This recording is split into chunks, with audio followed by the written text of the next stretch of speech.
السلام علیکم ورحمۃ اللہ وبرکاتہ۔ جماعت اور امامت کا بیان۔ سوال: امامت سے کیا مراد ہے؟ جواب: امامت کے معنی سردار ہونا۔ نماز میں جو شخص ساری جماعت کا سردار ہو اور سب مقتدی اس کی تابعداری کریں اسے امام کہتے ہیں۔ سوال: جماعت کے کیا معنی ہے؟ جواب: جماعت مل کر نماز پڑھنے کو کہتے ہیں جس میں ایک امام ہوتا ہے اور سب مقتدی ہوتے ہیں۔ سوال: جماعت فرض ہے یا واجب یا سنت؟ جواب: جماعت سنت مؤکدہ ہے، اس کی بہت تاکید ہے۔ بعض علماء تو اسے فرض اور واجب بھی کہتے ہیں اور اس میں شک نہیں ہے کہ جماعت میں بہت فائدے ہیں۔ سوال: جماعت سے نماز پڑھنے میں کیا فائدہ ہے؟ جواب: ایک نماز پر 27 نمازوں کا ثواب ملنا، 5 وقت مسلمانوں کا آپس میں ملنا، اس کی وجہ سے آپس میں اتفاق اور محبت پیدا ہونا، دوسروں کو دیکھ کر عبادت کا شوق اور رغبت کا پیدا ہونا، نماز میں دل کا لگنا، جماعت میں بزرگ اور نیک لوگوں کی برکت سے گنہگاروں کی نماز کا بھی قبول ہو جانا، ناواقفوں کی واقف لوگوں سے مسائل پوچھنے میں آسانی ہونا، حاجت مندوں اور غریبوں کا حال معلوم ہوتا رہنا، ایک خاص عبادت یعنی نماز کی شان ظاہر ہونا، ان کے سوا اور بھی بہت سے فائدے ہیں۔ سوال: کن لوگوں کو جماعت میں نہ آنے کی اجازت ہے؟ جواب: عورتیں، نابالغ بچے، بیمار کی خدمت کرنے والے، لولے اور لنگڑے، اپاہج، کٹے ہوئے پاؤں والے، بہت بوڑھے، اندھے، ان سب کے ذمے جماعت میں حاضر ہونا لازم نہیں ہے۔ سوال: وہ کیا عذر ہے جن سے اچھے خاصے آدمی کو جماعت میں نہ آنا جائز ہو جاتا ہے؟ جواب: سخت بارش، راستہ میں زیادہ کیچڑ، سخت ٹھنڈک، رات میں آدھی، سفر مثلا ریل یا جہاز کی روانگی کا وقت قریب آ جانا، پاخانہ پیشاب کی حاجت کا ہونا، کھانے کا اس حال میں کہ بھوک زیادہ لگی ہو کھانا سامنے آ جانا، ان عذروں سے جماعت کی حاضری کی تاکید جاتی رہتی ہے۔ سوال: کن نمازوں میں جماعت سنت مؤکدہ یا واجب ہے؟ جواب: تمام فرض نمازوں اور عیدین کی نماز میں جماعت سے نماز پڑھنا سنت مؤکدہ ہے۔ نماز تراویح کی جماعت سنت کفایہ ہے۔ رمضان شریف میں نماز وتر کی جماعت مستحب ہے۔ سوال: کم سے کم کتنے آدمیوں کی جماعت ہوتی ہے؟ جواب: کم سے کم 2 آدمی جماعت کے لیے کافی ہے، ایک مقتدی ہو اور ایک امام، مگر اس حالت میں مقتدی امام کے دائنی طرف کھڑا ہو، اور جب 2 مقتدی ہو تو امام کو آگے بڑھ کر کھڑا ہونا چاہیے۔ سوال: جماعت میں لوگوں کو کس طرح کھڑا ہونا چاہیے؟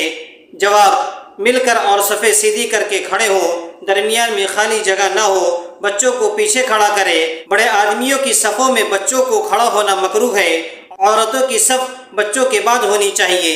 سوال: اگر امام کی نماز فاسد ہو جائے تو مقتدیوں کی نماز صحیح ہو جائے گی یا نہیں؟ جواب: جب امام کی نماز فاسد ہو جائے تو مقتدیوں کی نماز بھی فاسد ہو جائے گی، مقتدیوں کو بھی اپنی نماز کا دہرانا ضروری ہوگا۔ سوال: امامت کا مستحق کون شخص ہے؟ جواب: اول عالم، یعنی وہ شخص جو مسائل نماز سے اچھی طرح واقف ہو، بشرطے کہ اس کے اعمال بھی اچھے ہوں۔ اس کے بعد جیسے قرآن زیادہ یاد ہو اور اچھا پڑھتا ہو، اس کے بعد زیادہ متقی پرہیزگار ہو، اس کے بعد جو زیادہ عمر والا ہو، اس کے بعد جو خشک خلق اور شرافت ذاتی رکھتا ہو، اس کے بعد جو زیادہ خوبصورت اور صاحب وقار ہو، اس کے بعد جو نسبی شرافت رکھتا ہو۔ سوال: اگر مسجد کا امام متعین ہو اور جماعت کے وقت اس سے افضل کوئی شخص آ جائے تو امام کا زیادہ مستحق کون ہے؟ جواب: امام متعین ہو اس اجنبی آنے والے سے زیادہ مستحق ہے، اگرچہ یہ اجنبی شخص امام متعین سے زیادہ افضل ہو۔ سوال: کن لوگوں کے پیچھے نماز مکروہ ہے؟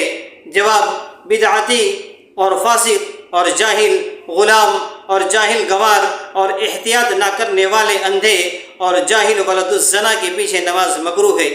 لیکن اگر غلام اور گاؤں کا رہنے والا شخص عالم ہو اور اندھا احتیاط رکھتا ہو، اور عالم ہو یا قرآن مجید اچھا پڑھتا ہو اور ولد الزنا عالم اور نیک بخت ہو اور ان سے افضل کوئی اور شخص موجود نہ ہو تو ان کی امامت بلا کراہت جائز ہے۔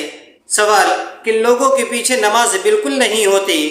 جواب: دیوانے اور نشہ والے اور کافر و مشرک کے پیچھے تو کسی شخص کی نماز صحیح نہیں ہوتی، اور نابالغ کے پیچھے بالغوں کی اور عورت کے پیچھے مردوں کی نماز صحیح نہیں ہوتی، اور جس نے باقاعدہ وضو یا غسل کیا ہو اس کی نماز معذور کے پیچھے نہیں ہوتی، اور جو پورا سطر ڈھاکے ہوئی ہے اس کی نماز ایسے شخص کے پیچھے جس کا سطر کھلا ہوا ہے صحیح نہیں ہوتی، اور جو رکوع سجدہ کرتا ہے اس کی نماز رکوع سجدہ کو اشارے سے ادا کرنے والے کے پیچھے نہیں ہوتی، اور فرض پڑھنے والے کی نماز نفل پڑھنے والے کے پیچھے نہیں ہوتی۔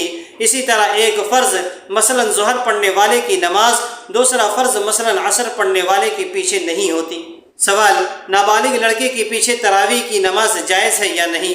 جواب: تراویح بھی نابالغ کے پیچھے جائز نہیں۔ ہاں، جب لڑکا 15 سال کا ہو جائے تو اگرچہ اور کوئی علامت بلوغ کی ظاہر نہ ہو تو اس کے پیچھے تراویح اور فرض نماز جائز ہے۔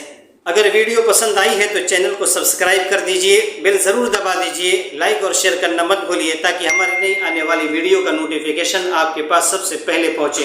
اللہ تعالی ہم سب کو ان سب باتوں پر اخلاص کے ساتھ عمل کرنے کی توفیق عطا فرمائے۔ السلام علیکم ورحمۃ اللہ وبرکاتہ۔